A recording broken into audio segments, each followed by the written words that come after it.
हम immune system के दूसरे टॉपिक के बारे में बात करते हैं जो कि है cells of immune system. Immune system की जो सेल्स हैं वो बोन मेरो की प्लूरिपोटेंट स्टेम सेल्स से पैदा होती हैं।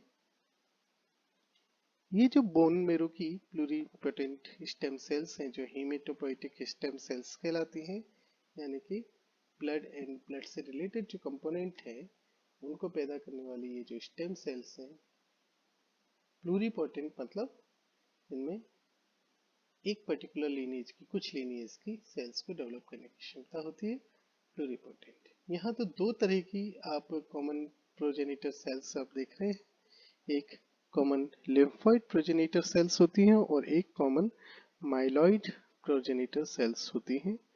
जो लिम्फोइड प्रोजेनिटर सेल्स हैं उनसे तीन प्रकार की सेल्स मुख्यतः डेवलप होंगी, B lymphocytes, T lymphocytes and natural killer cell जिन्हें हम NK सेल भी कहते हैं।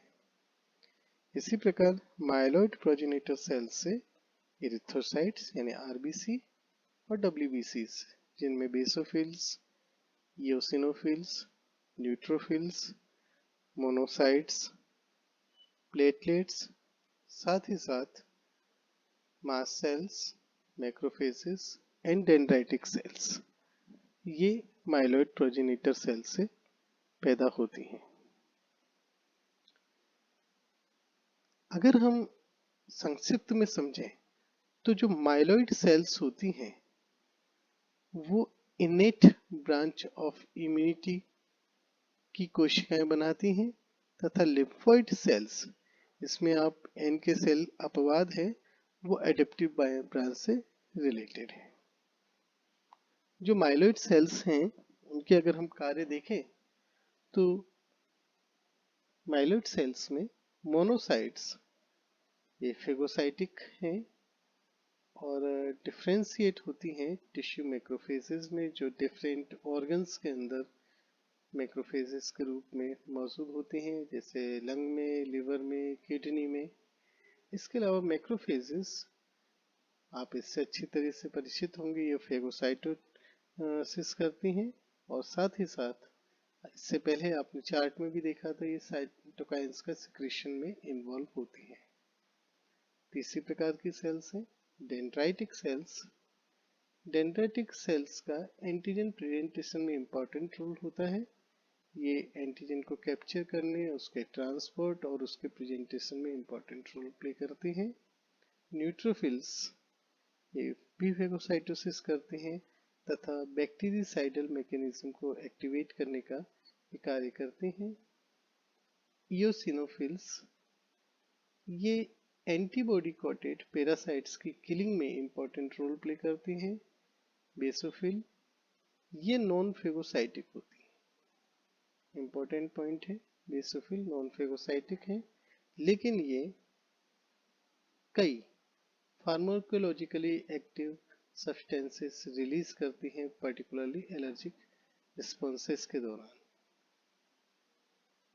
मास्ट सेल्स ये कुछ ग्रेन्यूल्स रिलीज करती हैं जिनमें हिस्टामिन्स मौजूद होते हैं और ये भी एलर्जिक रिस्पॉन्स के दौरान इंपॉर्टेंट रोल प्ले करती हैं। अगर हम लिम्फोइड सेल्स की बात करें तो लिम्फोइड सेल्स जो प्रोजेनिटर सेल्स हैं लिम्फोइड, उनसे बनने वाली एक इम्पॉर्टेंट कैटेगरी है लिम्फोसाइट्स, जिनमें आपको बी लिम्फोसाइट देखने को मिलेगा। बी लिम्फोसाइट्स नेव बी लिम्फोसाइट और इफेक्टर बी लिम्फोसाइट, आप इसको दो प्रकार में समझ सकते हैं। इसी प्रकार टी सेल्स भी नेव एंड इफेक्टर सेल्स के रूप में होती है। नेव सेल्स हम उन्हें कहते हैं जो कि जब बोन मैरो से रिलीज हो रही है और वो किसी भी एंटीजन के संपर्क में नहीं आ रही, प्रेरित नहीं हो रही, तो तब तक वो नेव सेल है, और जब वो एंटीजन से प्रेरित हो जाती है तो उसके उपरांत वो इफेक्टर सेल में कन्वर्ट हो जाती हैं। तो जो बी सेल्स हैं वो एंटीबॉडीज प्रोड्यूस करने का कार्य करती हैं। इसके अलावा टी सेल्स, हमें यहाँ ब्रॉडली हम देखें तो दो कैटेगरी में हम मुख्य रूप से टी सेल्स को देखते हैं। इसके अलावा भी कई सारे टी सेल्स के प्रकार हैं, लेकिन एक है CD4+ टी सेल्स, जिन्हें टी हेल्पर सेल्स भी कहते हैं। इन्हें हेल्पर सेल्स इसलिए कहा जाता है क्योंकि ये इम्यून रिस्पॉन्सेस को रेगुलेट करने का काम करती हैं। इसके अलावा दूसरी प्रकार की टी सेल्स वो हैं जिनमें CD8 मार्कर होता है, जिसके कारण इसे CD8+ टी सेल भी कहा जाता है। इन्हें साइटोटॉक्सिक टी सेल भी कहा जाता है। ये इन्फेक्टेड या अल्टर्ड सेल्स को किल करने का कार्य करती हैं। इसके अलावा कॉमन लिम्फोइड प्रोजेनिटर सेल्स से बनने वाली लिम्फोसाइट्स के अलावा दूसरी बड़ी कैटेगरी में जो सेल्स हैं वो कहलाते हैं नेचुरल किलर सेल्स या NK सेल्स।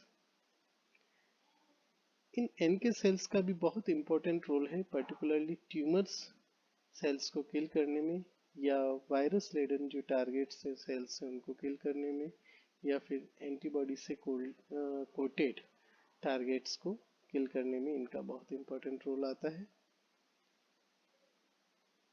प्लाज्मा सेल अलग नहीं है, ये बी सेल डिफरेंशिएशन लाइन में आप इन्हें इफेक्टर कह सकते हैं। ये इफेक्टर सेल्स हैं बी सेल डिफरेंशिएशन की, जो कि एंटीबॉडीज प्रोड्यूस करती हैं। एक अन्य प्रकार जो यहाँ देखने को मिलेगा वो है मेमोरी सेल्स। ये end differentiated B and T cells होती हैं। याद रखिए, केवल कुछ बी सेल्स एवं टी सेल्स पैथोजन क्लियर होने के बावजूद बनी रहती हैं। जो ये रिमाइंडर सेल्स हैं इन्हीं को हम मेमोरी सेल्स कहते हैं। ये एंड डिफरेंशिएटेड सेल्स होती हैं और ये रिस्पॉन्सिबल होती हैं इम्यूनोलॉजिक मेमोरी के लिए। और यही इम्यूनोलॉजिक मेमोरी के कारण नेक्स्ट टाइम में जब इन्फेक्शन होगा तो तुरंत से इस मेमोरी में उपलब्ध जानकारी के अनुसार एंटीबॉडीज का प्रोडक्शन प्रारंभ हो जाएगा और टी सेल्स अपना वर्क करना प्रारंभ कर देंगे और फास्ट इम्यून रिस्पॉन्स देखने को मिलेगा। यहाँ हम दो प्रमुख एस्पेक्ट्स के बारे में बात करते हैं जो इम्यूनिटी से रिलेटेड हैं। पहला है ह्यूमरल इम्यूनिटी। आप याद रखिए, ह्यूमर का मतलब होता है फ्लूइड, वो इम्यूनिटी जो बॉडी फ्लूइड से प्राप्त हो रही है। इसका मतलब वो इम्यूनिटी जहाँ पर सेल्स इन्वॉल्व नहीं है। तो ये humoral immunity is mediated by macromolecules जो कि एक्स्ट्रा सेल्यूलर फ्लूइड में पाए जाते हैं, जिसमें एंटीबॉडीज शामिल हैं, कंप्लीमेंट प्रोटीन शामिल हैं, जिसमें एंटी माइक्रोबियल पेप्टाइड्स शामिल हैं। ह्यूमरल इम्यूनिटी के एस्पेक्ट में हम कुछ चीज़ों को जिनको सम्मिलित कर सकते हैं वो है antibody production and accessory processes, जिसमें T helper cells, particularly T helper 2 type की सेल्स का एक्टिवेशन, साइटोकाइंस का प्रोडक्शन, मेमोरी सेल्स का जनरेशन एक्सेट्रा शामिल है। अगर हम समझें कि ह्यूमरल इम्यूनिटी एक्चुअली क्या है तो ये रेफर करते हैं इफेक्टर फंक्शंस ऑफ एंटीबॉडीज को। एंटीबॉडी किस प्रकार से कार्य करते हैं खास तौर पे, जिसमें न्यूट्रलाइजेशन, ऑप्सोनाइजेशन आदि शामिल है। इसके अलावा कॉम्प्लीमेंट्स आदि। सेल मीडिएटेड इम्यूनिटी, दूसरी प्रकार का जो एस्पेक्ट हम देखने को मिलते हैं इसके अंदर वो है cell mediated immunity.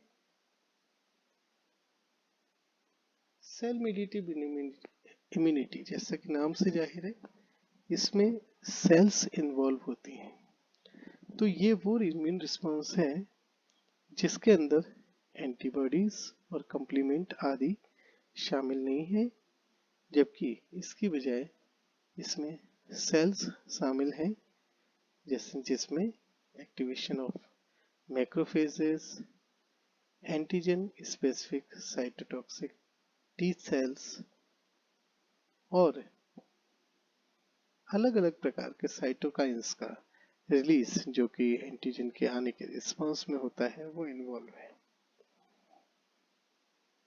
Cell mediated immunity, T cell mediated immunity macrophage और एन के सेल्स के एक्शन से इम्यूनिटी देती है।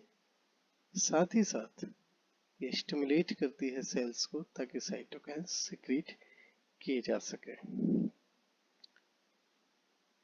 सेल मीडिएटेड इम्यूनिटी मुख्यतः fungi, protozoan, intracellular bacteria, virus laden cells और कैंसर्स आदि के प्रति डिफेंस प्रोवाइड करती है। तो इस तरीके से हमने आउटलाइन देखा कि इम्यून सिस्टम किस प्रकार से कार्य करता है। यहाँ याद रखिए, जो मुख्य प्रकार के जब हम इम्यून सिस्टम की बात करते हैं तो उसमें हमें तीन स्तर की व्यवस्था के बारे में जानकारी लेनी होगी। पहला फिजिकल बैरियर्स, जो कि किसी भी एंटीजन को बॉडी में इंटर करने से रुकते हैं, जैसे कि स्किन, म्यूकोसल मेम्ब्रेन, ये इन्नेट इम्यूनिटी का ही पार्ट माना जाता है। अगर कोई पैथोजन इस फिजिकल बैरियर को ब्रेक कर देता है तो सबसे पहले जो फर्स्ट लाइन ऑफ डिफेंस है वो आपको इनेट इम्यूनिटी से मिलेगी। इनेट इम्यूनिटी में आपको जैसे कि बताया गया एनाटॉमिकल, फिजियोलॉजिकल, इसके अलावा आपने देखा इन्फ्लेमेटरी रिस्पॉन्सेस और कई तरीके के केमिकल सिक्रीट हो रहे हैं, जिसमें आप कंप्लीमेंट एसिड्स की हमने बात की, आइसोजाइम्स की बात की, ये सारी चीजें।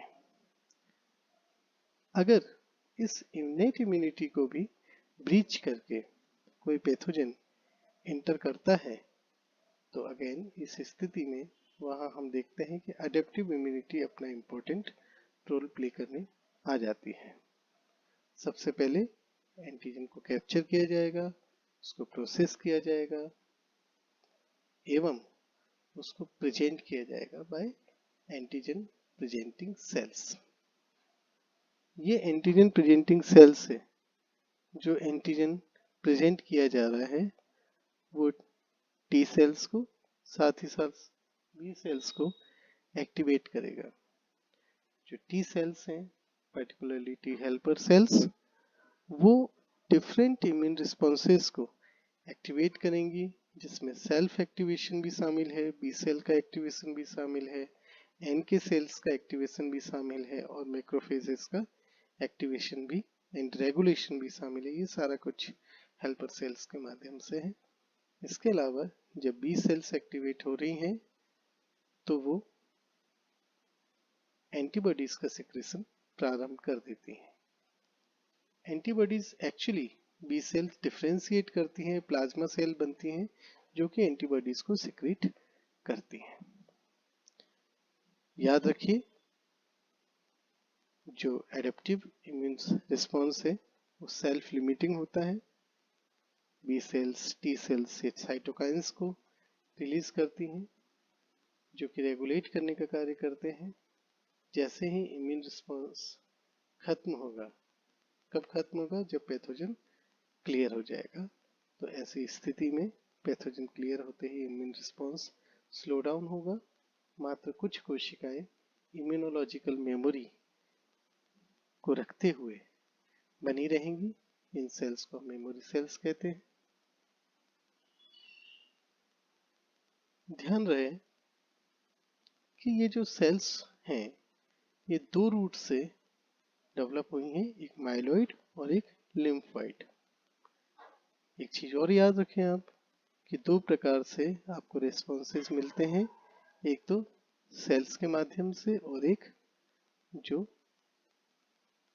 फ्लूइड में मौजूद कंपोनेंट्स हैं उनके माध्यम से, जिसमें antibody, complement proteins, anti microbial peptides वगैरह आते हैं।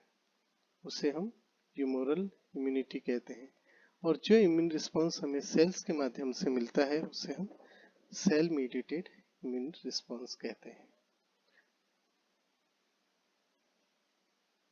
फॉरेन पार्टिकल जो साइज में बेहद स्मॉल है, छोटे हैं अप टू वायरस लेवल, उनके प्रति अक्सर हम देखते हैं कि ह्यूमरल रिस्पॉन्स बहुत बेहतर तरीके से कार्य करता है, जबकि बड़े पैथोजेंस जिनमें फंजाई है, प्रोटोजोन है, इंट्रासेल्युलर बैक्टीरिया है, वायरस लेडन बिग सेल्स हैं, कैंसर्स हैं, उनमें सेल मेडिएटेड इम्यून रिस्पॉन्स बेहतर तरीके से कार्य करता है। तो मुझे उम्मीद है कि आपको इम्यून रिस्पॉन्स, इम्यून सिस्टम के बारे में कुछ आवश्यक जानकारी मिली होगी। धन्यवाद।